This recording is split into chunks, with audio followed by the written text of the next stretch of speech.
Alright, Shalom Akim. Before we begin, I want to start off by giving all praises, honor, and glory to Yahweh, Bahashem, Yahweh Shai, Bahashem, Rachakodash. Double honors to the apostles and elders, like Green Millstone, men who teach and rule well.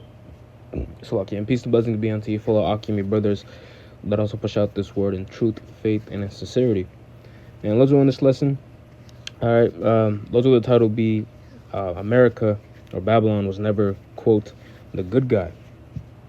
All right, and it's funny because this title kind of came up with just a mixture of people's perception as well as a perspective of what's going on lately in the news, especially this week. This week has probably been the most tumultuous time, even for the most average man in Babylon, man. All right, it seems like almost everyone who you really wouldn't expect is almost getting themselves involved in pretty much the so-called world politics. And I say so-called only because, here it is. We're not meant to, as men of the Lord, as men of Yahweh Hashem Yahweh Shai, we're not really meant to intermingle ourselves with every single thing concerning this this country's welfare in terms of for good.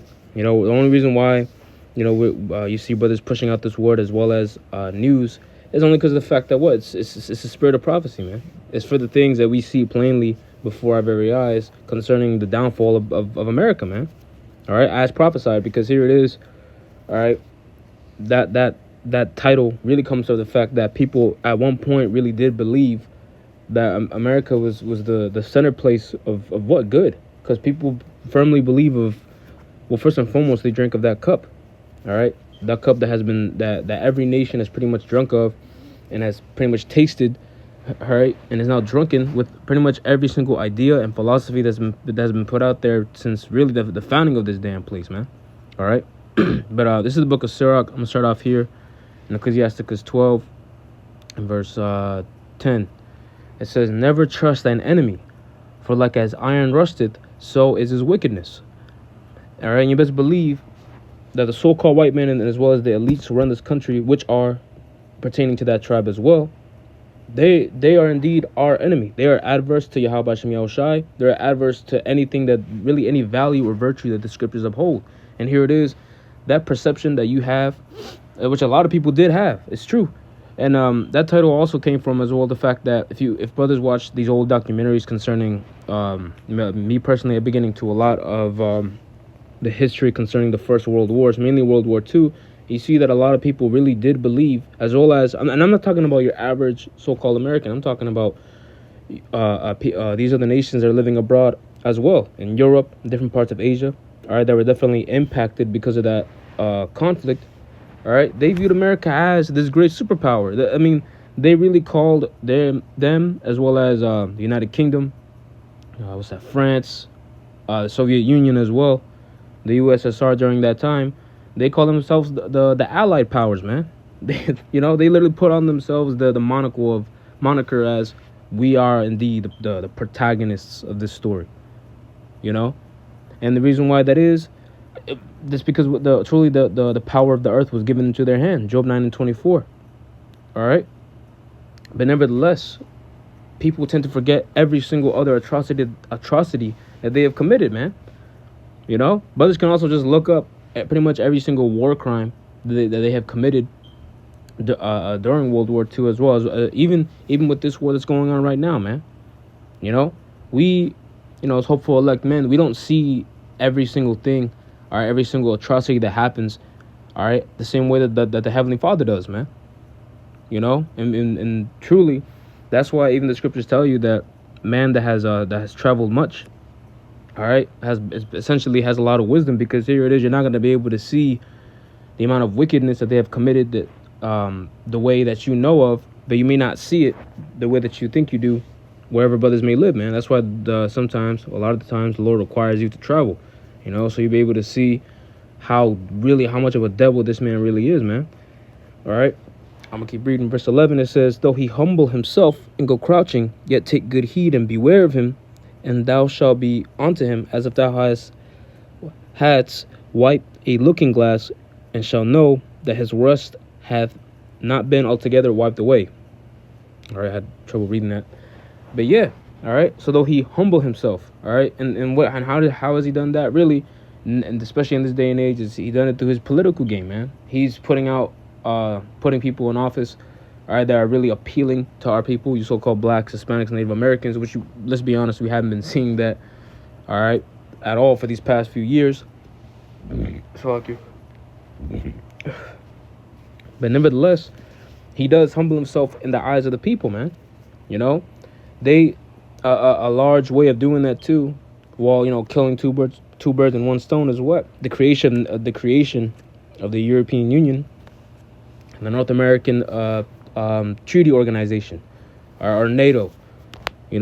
A part of the reason why they done that is because when you go into it, they pretty much started that because of the fact that these other nations were constructing and building thermonuclear arms, man.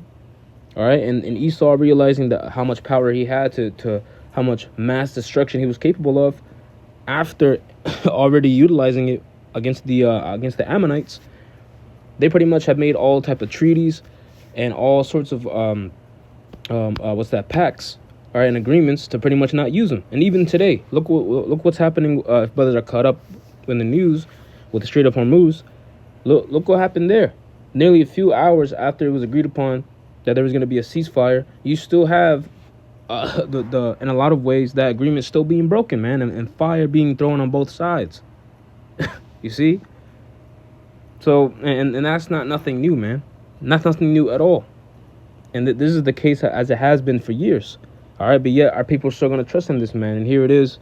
Those will make a video on it. He's already planning on starting an actual automatic draft for this year, man, sometime in December. You see? And it's crazy that people are still going to fight for this nation, man. They're still, with everything that's going on. And the thing is, mind you, there's even some Jake out there that may not know the truth, but here it is. They actually have common sense, right? That the Lord has gifted them, and they can actually see all that warmongering BS, man. Even though we want that to happen, which we know will happen. All right. So either way, Jake is privy to it, man. All right, privy to the actual nature of this devil, man. This is Jeremiah 51:6. It says, "Flee out of the midst of Babylon and deliver every soul.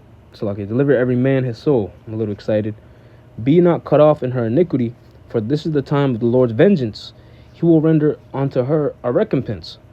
All right, yeah, that's right. All right, so there's going to be a reward. All right, which doesn't necessarily mean a recompense of good. It just means an actual, essentially, what you reap, what you sow, right? And they're going to reap what's coming to them. This is verse 7. "Babylon hath been a golden cup in the Lord's hand, that made all the earth drunken. The nations have drunken of her wine. Therefore the nations are mad. Babylon is suddenly fallen and destroyed. Howl for her, take balm for her pain, if so be she may be healed."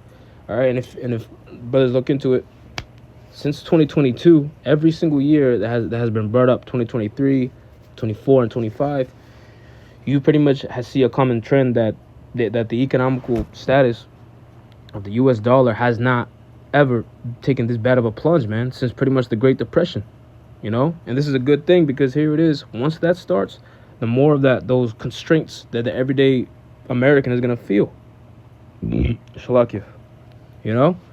And the thing is, and you best believe that promise as well, that promise of normalcy coming back, it really has never returned, man, and it never will. So you say that with I say that with great confidence, man. Okay, and the thing is true, and it's funny because the men of the Lord may have actually noticed, but the rest of the world still believe that they're still living in that normalcy. Well, what's normalcy for you? What, cheap prices and easy living?